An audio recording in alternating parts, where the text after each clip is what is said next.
Doctor Mohammad Yunus গরিবের ব্যাংকার থেকে এখন দেশের সরকার প্রধান।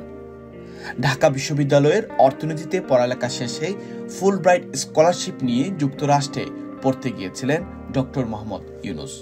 1971 সালে বাংলাদেশ স্বাধীন হওয়ার পর বাংলাদেশ ফেরত এসে চট্টগ্রাম বিশ্ববিদ্যালয়ের অর্থনীতিতে তিনি যোগ দেন এবং বাংলাদেশ স্বাধীন হওয়ার পর দুর্ভিক্ষ পরিস্থিতি তৈরি হলে ডক্টর ইউনূস কিছু করতে উদ্যোগী হন। ক্ষুদ্র ঋণের মাধ্যমে গ্রামীণ নারীদের দারিদ্র্য বিমোচনের জন্য 2006 সালে তিনি ও গ্রামীণ ব্যাংক শান্তিতে নোবেল পুরস্কার পান, কারণ তার শ্রেণীকক্ষে অর্থনীতি পড়ানোর চেয়ে মানুষকে সাহায্য করার জন্য মন কাঁপত। ডক্টর মোহাম্মদ ইউনূসের জন্ম স্বাধীনতা পূর্ব অবিভক্ত বাংলার প্রেসিডেন্সিতে 1940 সালে বতুয়া গ্রামে জন্মগ্রহণকারী মোহাম্মদ ইউনূস ছিলেন বণিক পরিবারের 9 সন্তানের মধ্যে তৃতীয়। তার পিতা হাজী দুলা মিয়া সওদাগর ছিলেন একজন গয়না ব্যবসায়ী। গ্রামে জন্মগ্রহণ করলেও তার শিক্ষা জীবন কাটে বন্দর শহর চট্টগ্রামে। তিনি একজন সক্রিয় স্কাউট বয় ছিলেন। 1952 সালে পাকিস্তান ও ভারত ভ্রমণের সুযোগও পান। পরে তিনি তার দিগন্ত প্রসারিত করেন এবং ইউরোপ, মার্কিন যুক্তরাষ্ট্রে যান। কানাডা, ফিলিপাইন এবং জাপান 1959 সালের মধ্যে এই উত্তর দেশগুলো তিনি ভ্রমণ করেন। ডক্টর মোহাম্মদ ইউনূস 1957 সাল থেকে ঢাকা বিশ্ববিদ্যালয়ে ভর্তি হন। 1960 সালে স্নাতক এবং 1961 সালে স্নাতকোত্তর ডিগ্রি সম্পন্ন করেন। এরপরেই তিনি ঢাকা বিশ্ববিদ্যালয়ের অর্থনীতি ব্যুরোতে গবেষণা সহকারী হিসেবে যোগ দেন এবং 1 বছরের কম সময়ের মধ্যে চট্টগ্রাম কলেজে অধ্যাপক হন।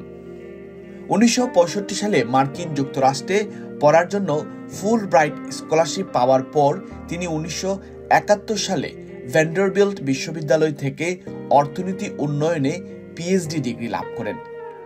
1972 সাল পর্যন্ত তিনি মিডল টেনেসি স্টেট ইউনিভার্সিটিতে অর্থনীতিতে সহকারী অধ্যাপক ছিলেন। ডক্টর মোহাম্মদ ইউনূসের সবচেয়ে বড় প্রভাব ছিল তার মায়ের।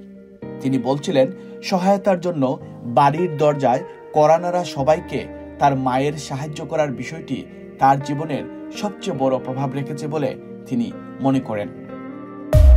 গ্রামীণ ব্যাংকের প্রতিষ্ঠা গরিব মানুষকে ঋণ দেওয়ার কয়েক বছরের পরীক্ষামূলক কার্যক্রম শেষে 1983 সালে গ্রামীণ ব্যাংক প্রতিষ্ঠা করেন ডক্টর মোহাম্মদ ইউনূস। 2020 সালের বার্ষিক প্রতিবেদন অনুযায়ী ব্যাংকের গ্রাহকের সংখ্যা 90 লাখের বেশি। এর মধ্যে 97% ছিল নারী। আর তাই 2006 সালে ক্ষুদ্র ঋণের মাধ্যমে গ্রামীণ নারীদের দারিদ্র্য বিমোচনের জন্য ডক্টর ইউনূস ও গ্রামীণ ব্যাংক শান্তিতে নোবেল পুরস্কার পায়, গর্বিত করে বাংলাদেশকে। রাজনীতির চেষ্টা এবং সরে আসা 2007 সালে নাগরিক শক্তি নামে একটি দল গঠনের ঘোষণা দিয়েছিলেন ডক্টর মোহাম্মদ ইউনূস। তবে এর কয়েকদিন পর দল গঠনের প্রক্রিয়া থেকে সরেও আসেন। সেই সময় জাতির উদ্দেশ্যে লেখা এক চিঠিতে তিনি লিখেছিলেন, যাদেরকে সঙ্গে পেলে দল গঠন করে জনগণের সামনে সবল ও উজ্জ্বল বিকল্প রাখা সম্ভব হতো, তাদের আমি পাচ্ছি না। আর যারা রাজনৈতিক দলে আছেন তারা দল ছেড়ে আসবেন না। গ্রামীণ ব্যাংক থেকে বের করে দেওয়া আওয়ামী লীগ সরকারের আমলে শেখ হাসিনার আক্রমণের শিকার হন নোবেলজয়ী এই অর্থনীতিবিদ। গ্রামীণ ব্যাংকের পরিচালনা পরিষদ থেকে সরিয়ে দেওয়া হয়েছিল তাকে এবং তার বিরুদ্ধে বেশ কিছু মামলাও করা হয়। সামাজিক ব্যবসা উদ্যোক্তা তৈরির আন্দোলন মাইক্রোসফটের বিল গেটস এবং মোহাম্মদ ইউনূস সামাজিক ব্যবসায়ের উপায়গুলোকে বিশ্বব্যাপী কাজে লাগানোর ক্ষেত্রে অগ্রণী ভূমিকা পালন করেছেন। যুক্তরাষ্ট্রের প্রেসিডেন্সিয়াল মেডেল অফ ফ্রিডম 2009 সালে যুক্তরাষ্ট্রের তৎকালীন প্রেসিডেন্ট বারাক ওবামা ডক্টর ইউনূসকে দেশটির সর্বোচ্চ বেসামরিক পুরস্কার প্রেসিডেন্সিয়াল মেডেল অফ ফ্রিডম প্রদান করেন। 2024 সালের 8 আগস্ট বৃহস্পতিবার অন্তর্বর্তীকালীন সরকারের প্রধান উপদেষ্টা হিসেবে শপথ নেন ডক্টর মোহাম্মদ ইউনূস।